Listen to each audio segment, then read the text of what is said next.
दोस्तों, लोकसभा चुनाव की तारीखों का ऐलान हो गया है, जिसके बाद अब सियासी सरगर्मियां तेज हो गई है। सत्ताधारी बीजेपी और कांग्रेस ने एक दूसरे पर हमले तेज कर दिए हैं। अब दोनों ही पार्टियों के बीच में शक्ति शब्द को लेकर नया विवाद शुरू हुआ है। ये पूरा विवाद क्या है, क्या कहा राहुल गांधी ने ऐसा कि पीएम मोदी ने उनको घेर लिया? पूरी खबर आपके सामने होगी। वीडियो अच्छा लगे तो लाइक करिए, चैनल को सब्सक्राइब भी कर सकते हैं आप। नमस्कार, आपके साथ मैं हूं कंचन डोगरा नेगी। तो कांग्रेस सांसद राहुल गांधी ने आरोप लगाया कि वे प्रधानमंत्री नरेंद्र मोदी ने उनके शक्ति वाले बयान को तोड़ मरोड़ कर पेश किया। राहुल गांधी ने कहा है कि मोदी जी को मेरी बातें अच्छी नहीं लगती, किसी न किसी तरह से वो उन्हें घुमा फिरा कर उनका अर्थ बिगाड़ने की कोशिश में लगे रहते हैं, क्योंकि वो जानते हैं कि मैंने एक गहरी सच्चाई बोली है। अब आपको बताते हैं कि राहुल गांधी ने क्या बोला। दरअसल राहुल गांधी ने भारत जोड़ो न्याय यात्रा के समापन पर मुंबई के शिवाजी पार्क में आयोजित एक रैली में कहा, हिंदू धर्म में शक्ति शब्द होता है, हम शक्ति से लड़ रहे हैं, एक शक्ति से लड़ रहे हैं। अब सवाल उठता है कि भाई वो शक्ति क्या है? जैसे किसी ने यहाँ कहा है कि राजा जी की आत्मा ईवीएम में है। सही है कि राजा की आत्मा ईवीएम में है, हिंदुस्तान की हर संस्था में है, ईडी में है, सीबीआई में है, इनकम टैक्स डिपार्टमेंट में है। तो ये बयान राहुल गांधी का। अब राहुल गांधी के इस बयान को लेकर पीएम मोदी ने पलटवार किया है। तेलंगाना में जनसभा को संबोधित करते हुए पीएम मोदी ने विपक्षी इंडिया गठबंधन पर मुंबई की रैली से शक्ति के विनाश का बिगुल फूंकने का आरोप लगाया। पीएम मोदी ने कहा कि उनके लिए हर माँ, हर बेटी शक्ति का स्वरूप है, वो उनके लिए अपनी जान की बाजी लगा देंगे। पीएम ने कहा कि आगामी लोकसभा चुनाव में लड़ाई शक्ति के विनाशकों और शक्ति के उपासकों के बीच है।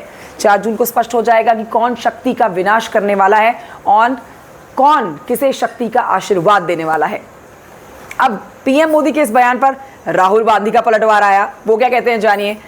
राहुल गांधी कहते हैं कि मोदी जी को मेरी बातें अच्छी नहीं लगती, किसी न किसी तरह से घुमा फिराकर उनका अर्थ हमेशा से बदलने की कोशिश करते हैं, क्योंकि वो जानते हैं कि मेरी एक गहरी सच्चाई बोलने की आदत है। जिस शक्ति का मैंने उल्लेख किया, जिस शक्ति से हम लड़ रहे हैं, उस शक्ति का मुखौटा मोदी जी हैं। वो एक ऐसी शक्ति है जिसने आज भारत की आवाज़ को, भारत की संस्थाओं को, चाहे वो सीबीआई हो, आईटी हो, ईडी हो, चुनाव आयोग हो, मीडिया हो, भारत के उद्योग जगत हो, भारत के समूचे संवैधानिक ढांचे को ही अपने चंगुल में दबोचा हुआ है, राहुल गांधी ने कहा। राहुल गांधी इसके आगे भी बहुत कुछ बोलते हैं। राहुल गांधी कहते हैं कि उसी शक्ति के लिए नरेंद्र मोदी जी भारत के बैंकों से हजारों करोड़ के कर्ज माफ कराते हैं, जबकि भारत का किसान कुछ हजार रुपयों का कर्ज ना चुका पाने पर आत्महत्या करता है। उसी शक्ति को भारत के बंदरगाह, भारत के हवाई अड्डे दिए जाते हैं, जबकि भारत के युवा को अग्निवीर का तोहफा दिया जाता है, जिससे उसकी हिम्मत टूट जाती है।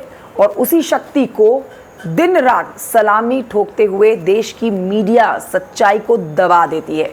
उसी शक्ति के गुलाम नरेंद्र मोदी जी देश की गरीब पर जीएसटी थोपते हैं, महंगाई पर लगाम ना लगाते हुए उस शक्ति को बढ़ाने के लिए देश की संपत्ति को नीलाम करते हैं। राहुल गांधी कहते हैं कि उस शक्ति को मैं पहचानता हूं, उस शक्ति को नरेंद्र मोदी जी भी पहचानते हैं। वो किसी प्रकार की कोई धार्मिक शक्ति नहीं है, वो अधर्म, भ्रष्टाचार और असत्य की शक्ति है।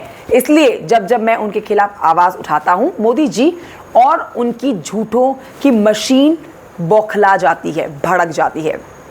तो ये पूरा बयान राहुल गांधी का। इस पर प्रधानमंत्री नरेंद्र मोदी ने भी उनको जवाब दिया। अब किसकी शक्ति में ज्यादा दम है, ये तो चुनाव के नतीजे बताएंगे। बहरहाल प्रधानमंत्री नरेंद्र मोदी का लक्ष्य तय है, इस बार 400 पार, और राहुल गांधी भी इंडी गठबंधन के साथ बीजेपी को कड़ी टक्कर देने की तैयारी कर रहे हैं। ये जानकारी, ये वीडियो कैसा लगा कमेंट करके जरूर बताएं। Thank you so much for watching.